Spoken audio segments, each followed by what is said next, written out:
یا علی مدد کہنا شرک نہیں ہے، میرا ایمان ہے یہ وہی علی ہے۔ مجھے یہ بتائیں کہ غیر اللہ کا قرآن میں کیا کانسیپٹ ہے کہ اللہ کے سوا کسی اور کو پکارنا، کیا یہ جائز ہے؟ ماشاءاللہ بہت ہی اہم سوال کی ہے۔ اس وقت ہماری سوسائٹی میں سب سے زیادہ یہ سوال ڈسکس ہوتا ہے۔ دیکھیے آپ گفتگو کر سکتے ہیں لیکن اچھے الفاظ کے چناؤ کے ساتھ۔ آل محمد کا پیغام جو ہے، میرے اللہ اور اس کے رسول کا جو پیغام ہے وہ محبت ہے، نفرت نہیں ہے۔ کسی مسلمان کو ایک دم سے نعوذ باللہ من ذالک کفر کے فتوے دے دینا، جنت دوزخ بیٹھ کے صوفوں پہ تقسیم کرنا، یہ ہمارا کام نہیں ہے۔ ہمارا کام ہے پیغام دینا جو اللہ اور اس کے رسول کا ہے۔ بڑا اہم سوال ہے۔ دیکھیں سب سے بڑی بات یہ ہے کہ اللہ کے مقابلے میں کسی کو اللہ ماننا یہ بہت بڑا شرک ہے۔ کائنات کا سب سے بڑا میرا پاک اللہ، اللہ اکبر کہتے اسی ہے کہ وہی پروردگار ہے، وہی سب سے بڑا ہے، وہی طاقت دیتا ہے، وہی مدد فرماتا ہے۔ بے شک اس میں کوئی دو رائے نہیں ہے۔ لیکن جہاں تک وسائل، وسیلہ یا اسباب، اس کا انکار کرنا یہ بھی قرآن کے خلاف جاتا ہے۔ مثال کے طور پر اللہ نے دیکھیں خانہ کعبہ جب ابراہ گرانے آیا تو اس میں اللہ کے فرماتا ہے الم تر کیف فعل ربک باصحاب الفیل، میرے حبیب کیا تو نے دیکھا نہیں تیرے رب نے ہاتھی والوں کے ساتھ کیا سلوک کیا؟ تو آئے کون؟ ابابیل۔ مدد اللہ کی تھی، وسیلہ ابابیل بنے۔ ابھی آدم بدر میں بیٹھے ہیں، مدد اللہ کی تھی علامہ صاحب، اور اس میں وسیلہ ابابیل بنے۔ اب آپ ابابیل کے وسیلے کا انکار نہیں کر سکتے۔ قرآن آج جنگ بدر کا ہم ذکر کر رہے ہیں، اس میں 3000 فرشتے اللہ نے بھیجے، مدد اللہ کی تھی، وسیلہ فرشتہ تھا۔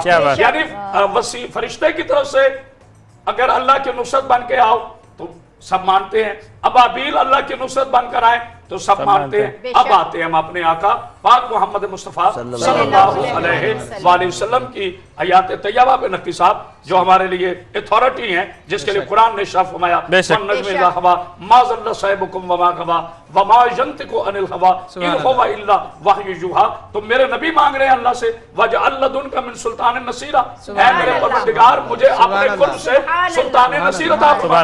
یہاں نصرت نہیں مانگی، یہ بڑا علمی نقطہ ہے، نصرت نہیں مانگی، ناصر مانگا۔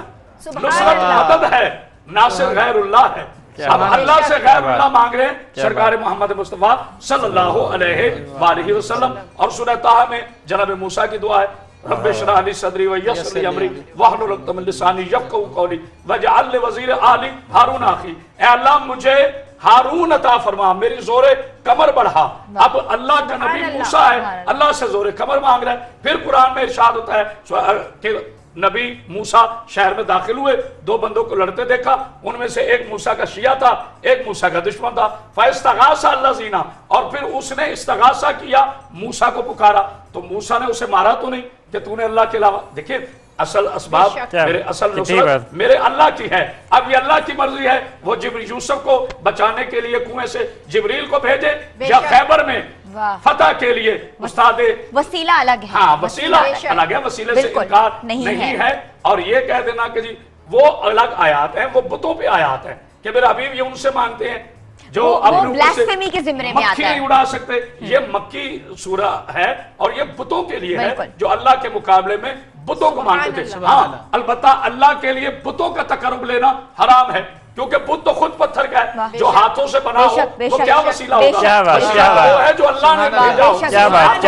وسیلہ کمال نہیں ہوتا۔ بتوں سے مانگنا حرام ہے۔ اللہ کے اولیاء سے، اللہ کے ولیوں سے، ائمہ تحریر سے، جناب رسول خدا صلی اللہ علیہ وآلہ وسلم سے یا رسول اللہ مدد کہنا شرک نہیں ہے، یا علی مدد کہنا شرک نہیں ہے، میرا ایمان ہے یہ وہی علی ہے جس کی جنگ احد میں اللہ نے تلوار پہ لکھ کے بھیجا کہ شاہ مرداں شیر جرداں قوت پروردگار علی شیر خدا ہے، ہمارا ایمان ہے۔ پھر میں وضاحت کرتا چاہوں، نصرت سب کی اللہ کرتا ہے، سب سے بڑا وہ رحمان ہے۔ جناب علی کو بھی طاقت وہ دیتے ہیں، رسول اللہ کو بھی طاقت میرا اللہ دیتا ہے۔ لیکن پاکیزہ وسیلوں کو نہ بھولے۔ معصوم کسے کہتے ہیں؟ جو اللہ کا پیغام بندوں تک پہنچائے، بندوں کی دعائیں اللہ تک پہنچائے۔ آج لوگ کہتے ہیں جو قرآن سے وسیلہ ثابت کرے، قرآن تو خود وسیلہ ہے۔ بالکل قرآن تو خود وسیلہ ہے، قرآن غیر اللہ ہے، اللہ تو نہیں ہے۔ قرآن اللہ کا کلام ہے، اللہ نہیں ہے۔ اس لیے آج ہم قرآن یہ بھی وسیلے سے آیا، جبریل امین لے کر آئے، رسول اللہ کے قلب پاک پہ نازل ہوا، میرے نبی نے بیان فرمایا، پھر صحابہ کرام رضوان اللہ اجمعین نے اس کو لکھا۔ قرآن خود وسیلہ ہے، قرآن وسیلہ ہے۔ انبیاء وسیلے ہیں، تورات وسیلہ ہے، زبور وسیلہ ہے، بے شک، انجیل وسیلہ ہے، بے شک، قرآن وسیلہ ہے، بے شک، نصرت وسیلہ ہے، دعا وسیلہ کیا ہے، بات، نماز وسیلہ ہے، کیا بات، روزہ وسیلہ ہے، بے حج شک، وسیلہ ہے، بے شک، زکوٰۃ وسیلہ ہے، بے شک، یہ سارے وسیلے ہیں اللہ کے قرب کے لیے۔ بالکل تو اس لیے سبحان اللہ بے شک